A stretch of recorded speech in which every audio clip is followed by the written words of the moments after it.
मोहातङ्क प्रशमन पराकस्मिकभिषक् निरापेक्षो बन्धुर्विदितमहिमा मङ्गलकरः शरण्यः साधूनां भवभयभृतामुत्तमगुणो महावीर स्वामी नयनपथगामी भवतु मे। जी बोले देवादिदेव खजान श्री पद्म प्रभ भगवान की जय। परम पूज्य चारित्र चक्रवर्ती आचार्य श्री शांति सागर जी महाराज की जय। परम पूज्य वात्सल्य वारिधि गुरु आचार्य श्री वर्धमान सागर जी महाराज की जय। अष्टानिखा महापर्व की जय।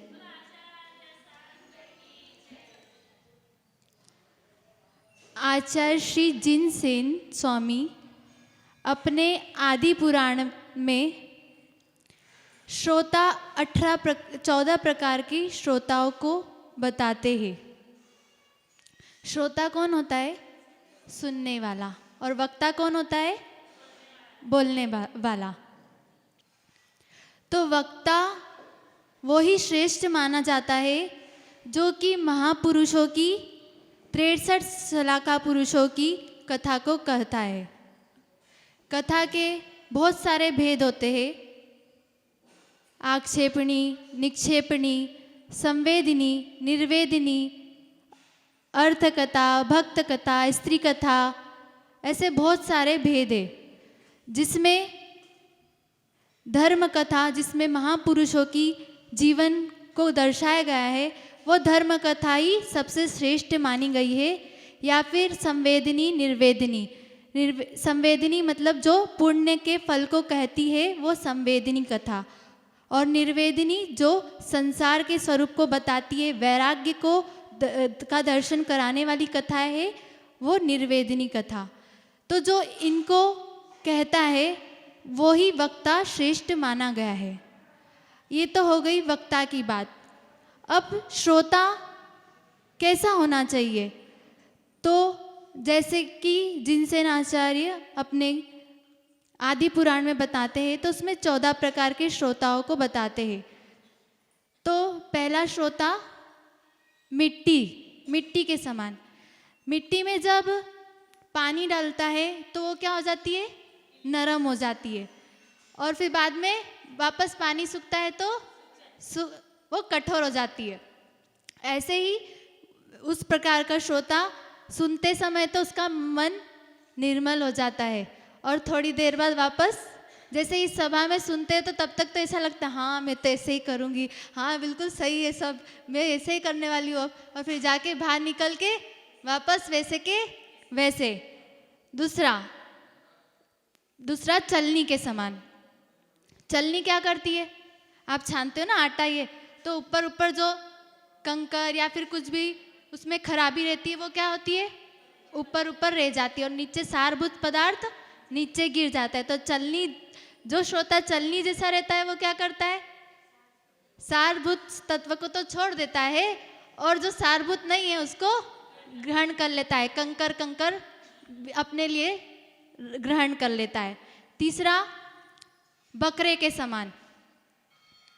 बकरा क्या करता है? उसको है ना जब अच्छे सजाते हैं, उसको ये पता नहीं होता उसको बलि के लिए ले जा रहे हैं, पर उसको अच्छी उसकी केयर करते हैं, उसको अच्छा खाना पीना खिलाते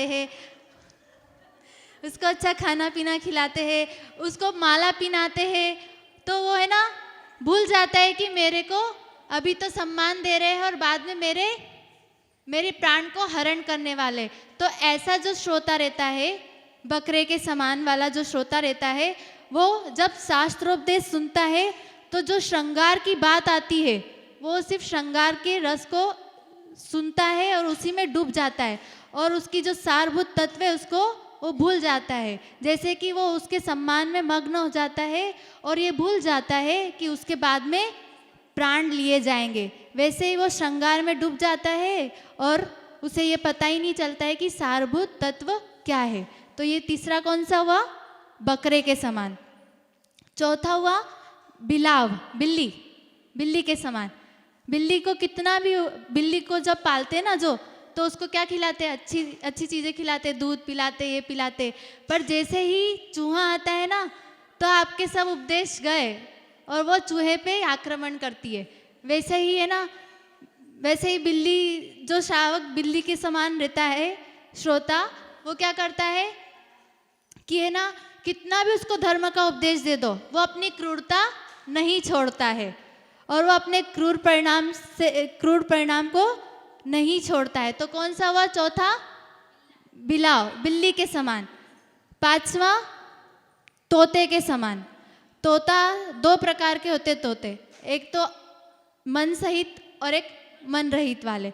तो जो मन रहित वाले तोते होते हैं वो खुद तो अज्ञानी रहते हैं, पर जो उनको सिखा देते हैं वो बोलते हैं, वो उसको ही रटते रहते हैं, कैसा कब बोलना उसको इसका ध्यान नहीं रहता है। तो ऐसे श्रोता अज्ञानी होते हैं और कुछ शब्द उसके उपदेश के ग्रहण करते हैं और वो दूसरों को सुनाते रहते हैं। तो कितने प्रकार के हो गए अभी श्रोता? 5 प्रकार के। छठा प्रकार का बगुला। बगुला कैसा रहता है? बगुला है ना, सफ़ेद रहता है और ऐसा है, एक पैर पे ध्यान करता है वो, और जैसे ही मछली आती है तो मछली को पकड़ लेता है। सबको तो लगता है योगी है ये तो बिल्कुल। और मतलब ऐसा श्रोता क्या रहता है, ऊपर से तो अच्छा दिखता है, सरल परिणामी दिखता है, और अंदर उसके मन में बहुत कुटिलता भरी रहती है, मायाचारी भरी रहती है। तो ये छठे प्रकार का श्रोता हुआ।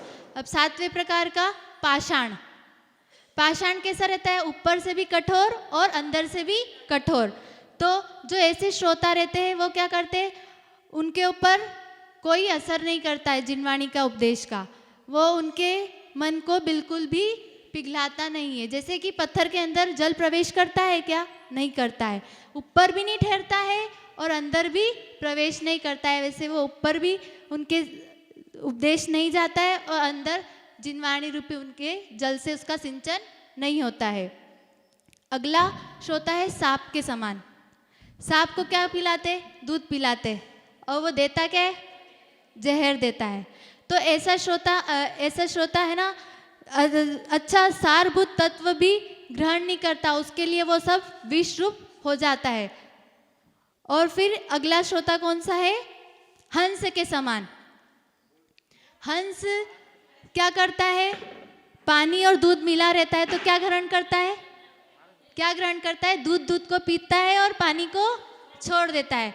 तो ऐसे श्रोता जो रहते हैं वो सारभूत तत्व को ग्रहण कर लेते हैं और असारभूत तत्व को छोड़ देते हैं। अगला श्रोता है गाय के समान। गाय क्या करती है? घास खाती है। क्या खाती है? कितना खाती है? थोड़ा। और दूध कितना देती है? बहुत सारा, ज़्यादा। वैसे ही इस प्रकार के श्रोता थोड़ा सा उपदेश सुनते हैं पर उससे लाभ अधिक प्राप्त करते हैं। अगले प्रकार का कौन सा श्रोता हुआ? जोक। जोक क्या करती है? खून, उसको अगर अपने शरीर पे लगा दो तो वो खराब खून खींच लेती है। तो वो सिर्फ जोक वाले जो श्रोता रहते हैं ना, वो सिर्फ गलत ही चीज ग्रहण करते हैं। और एक डांस, एक श्रोता होता है डांस। डांस क्या करता है? मच्छर परेशान करते थे ना, ध्यान में बैठते तो क्या ध्यान को भंग कर देता है। वैसे वो सभा में तो आते हैं पर सभा में ना ऐसे इतने हलचल कर देते हैं कि न तो खुद सुनते हैं न दूसरे को सुनने देते हैं। एक श्रोता का प्रकार बताए फूटे घड़े के समान। फूटे घड़े में कुछ भी भर सकते हैं क्या? हम नहीं भर सकते। वैसे इस श्रोता के हृदय में जिनवाणी रूपी अमृत प्रवेश नहीं करता है। एक है भैंसे के समान। एक श्रोता है भैंसे के समान। भैंसा क्या करता है? पानी पीने आता है ना, तो वो पानी तो थोड़ा सा पीता है और है ना पूरे पानी को गंदा कर देता है। वैसे वो सुनता है और है ना कुतर्कों से पूरी सभा को हिला देता है, पूरी सभा में क्षोभ पैदा कर देता है। तो ऐसे इस प्रकार से 14 प्रकार के श्रोता हुए। अब ये तो आपको निर्णय करना है आप कौन से प्रकार के हो, पर इसमें इन सब में उत्तम गाय और हंस, ये 2 श्रोता उत्तम माने गए हैं। मध्यम में मिट्टी और तोता, ये 2 मध्यम माने गए और बाकी सब अधम। अधम माने गए हैं। और श्रोता के 8 गुण बताए हैं। श्रोता के 8 गुण बताए हैं। पहला तो शुश्रूषा, सुनने की इच्छा होना। जिसकी सुनने की इच्छा होगी वही श्रोता कहलाएगा। तो सुनने की इच्छा होना ये पहला गुण है। फिर श्रवण, दूसरा गुण है श्रवण, सुनना। तीसरा गुण है ग्रहण, समझकर उसको ग्रहण करना। चौथा गुण है धारण, सुन लिया उसको अपने हृदय में ग्रहण करके रखना, ये धारणा है या धारण इसको कह सकते हैं। और फिर आगे स्मृति, आगे का गुण है स्मृति। स्मृति मतलब पूर्व में जो सुना था उसको हमें बाद में भी याद रहना, ये क्या है स्मृति। और फिर ऊह, अगला गुण है ऊह। ऊह मतलब तर्क के द्वारा उस पदार्थ को जो सुना है उस पर विचार करने की शक्ति होना, तो ये हो गया ऊह। फिर अपोह, अपोह का मतलब कि जो उसमें है यह मतलब छोड़ने योग्य है उसको छोड़ देना। और फिर लास्ट में है निर्णीति, मतलब पदार्थ का निर्णय करके उसको अपने जीवन में ग्रहण करना, उपदेश को सुन करके उसे अपने जीवन में ग्रहण करना, ये श्रोता के 8 गुण हैं। तो ऐसे एक कहानी आती है। एक बार एक सेठ मूर्ति की दुकान पे जाता है, तो वो मूर्ति खरीदने के लिए जाता है। तो मूर्ति 3 रहती है, तीनों एक जैसी रहती है, आकार इसमें कोई भी कमी नहीं रहती है, तीनों की में समानता रहती है, पर कीमत अलग अलग होती है। कीमत क्यों अलग होती है? जो पहली वो क्या करता है, एक धागा लेता है, तीनों मूर्ति की, वो सोचता है तीनों मूर्ति एक जैसी है पर कीमत अलग अलग क्यों है, तो वो एक धागा लेता है, पहली मूर्ति में डालता है। तो पहली मूर्ति में धागा यहाँ से डालता है, यहाँ से निकल जाता है सीधा है। और फिर दूसरी मूर्ति में वो फिर यही करता है, धागा लेता है, इधर से डालता है और मुंह से निकल जाता है। और तीसरी मूर्ति में क्या होता है, इधर से डालता है और इधर अंदर चले जाता है, वो बाहर नहीं निकलता है। तो हम कैसे श्रोता है, ये तो हमारा खुद का निर्णय है हमें। पर जो सत कथा को सुनता है उसको स्वर्ग आदि अभ्युदय की प्राप्ति होती है और परंपरा से उसे मोक्ष की भी प्राप्ति होती है। ये आदि पुराण में आचार्य श्री जिनसेन आचार्य के वचन है। जय बोले परम पूज्य वात्सल्य वारिधि गुरु आचार्य श्री वर्धमान सागर जी महाराज की जय।